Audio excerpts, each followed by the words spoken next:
Hoje a maioria das igrejas tem o seu culto principal aos domingos e o povo presume que eles estão seguindo a prática dos cristãos do primeiro século. Poderiam eles estar enganados? Olá, eu sou Fernando Iglesias e você é muito bem-vindo ao quarto programa da série O Sétimo Dia. É verdade que o Novo Testamento inclui algumas referências ao primeiro dia da semana, o domingo, mas a Bíblia jamais se refere ao domingo como um dia sagrado. Os primeiros cristãos observavam o sábado dos 10 mandamentos como um dia de descanso e adoração. Muitos deles adoravam nas sinagogas com os judeus. Em 95 ou 100 da nossa era, ocorreu uma mudança no culto da sinagoga. A parte central do culto era conhecida como a oração de pé, o Âmida, ou 18 bênçãos de gratidão a Deus. Todas as 18 eram recitadas durante a semana, mas no sábado só 7. Nesse ano, mais uma bênção foi acrescentada. Em hebraico se conhece como Birkot HaManine, a bênção concernente aos heréticos, a qual não era na realidade uma bênção. Que os apóstatas não tenham esperança, que o domínio dos ímpios seja desarraigado rapidamente em nossos dias, que os nazarenos e os hereges pereçam prontamente, que não sejam contados junto com os justos.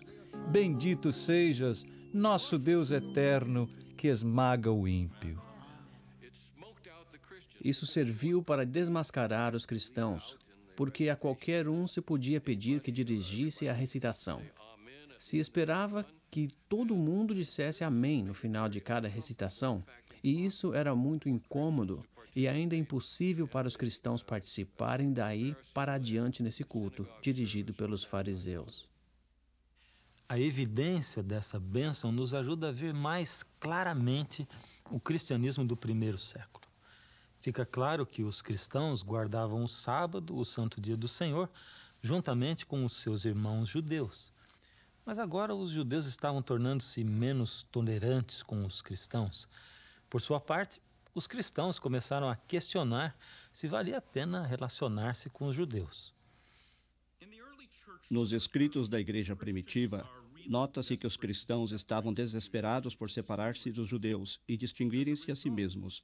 Como resultado, percebe-se muito antijudaísmo ou antissemitismo. Alguns comentários são ofensivos contra os judeus.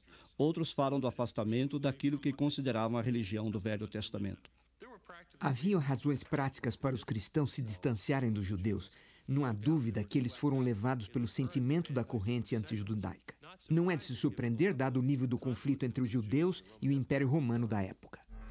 Embora os judeus estivessem espalhados pela região mediterrânea e além, muitos sonhavam ainda com uma grande nação judaica, com uma vitória final sobre os seus inimigos.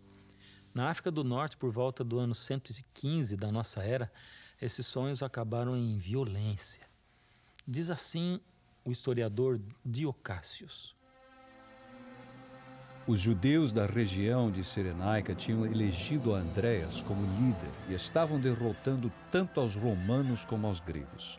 A muitos cerravam-lhes em dois, da cabeça para baixo, a outros deram-se-lhes as feras e ainda a outros forçaram-lhes a lutar como gladiadores. Num todo, pereceram 220.000 pessoas. No Egito também cometeram atrocidades semelhantes e em Cipro também. Poucos anos depois, em 132 da nossa era, a oposição judaica contra a autoridade imperial explodiu noutra violência.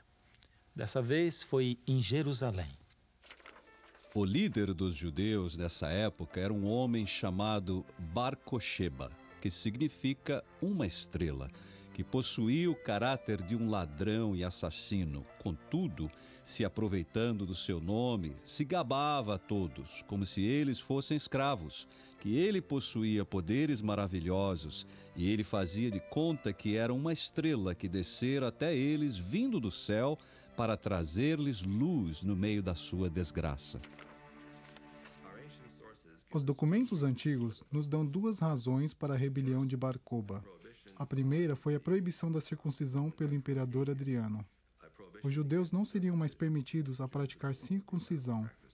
A segunda foi a decisão de Adriano de reconstruir Jerusalém como cidade pagã, a cidade de Hélia Capitolina. O exército imperial esmagou a rebelião em 135 da nossa era. Adriano baniu os judeus de Jerusalém e proibiu a observância do sábado e outros rituais religiosos judaicos. Dessa forma, houve um sentimento antijudaico muito forte no Império Romano. Então, os cristãos não queriam ser associados com os judeus. A forma mais fácil de se desassociar deles foi renunciando o sábado, o qual era a marca de ser judeu. Então, onde e quando os cristãos primitivos começaram a observar um dia de culto alternativo? As páginas perdidas da história nos indicam uma outra direção. A cidade de Alexandria, no Egito, foi fundada por Alexandre Magno em 332 a.C. Um dos maiores centros no mundo de literatura, ciência, comércio e local de mescla de ideias religiosas e filosóficas.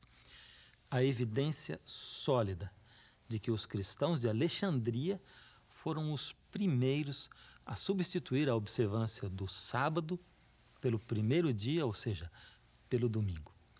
Isso começou pouco antes de 120 da nossa era. Um dos primeiros documentos que menciona a observância do domingo pelos cristãos é a Epístola de Barnabé. Não se trata do Barnabé mencionado no livro de Atos no Novo Testamento. É um falso Barnabé, com uma falsa epigrafia. Alguém se atribuiu falsamente o nome do apóstolo. Porém, foi alguém da Alexandria, no Egito, onde a tendência era espiritualizar tudo. Isso é o que a Epístola de Barnabé faz, não toma nada literalmente.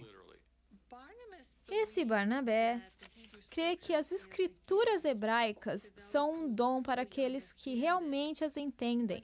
E estes não as entenderão literalmente, senão em sentido metafórico ou espiritual. E ele descansou do sétimo dia. Isso significa, quando seu filho, ao vir outra vez, há de destruir o tempo do homem do pecado e julgar o ímpio e mudar o sol, a lua e as estrelas. Então há de verdadeiramente descansar no sétimo dia. Barnabé declara que ele e seus seguidores observam o oitavo dia da semana, o dia depois do sábado, ou seja, o domingo. Ele censura o judaísmo e tudo que se associa com o mesmo, inclusive a observância do sábado do sétimo dia.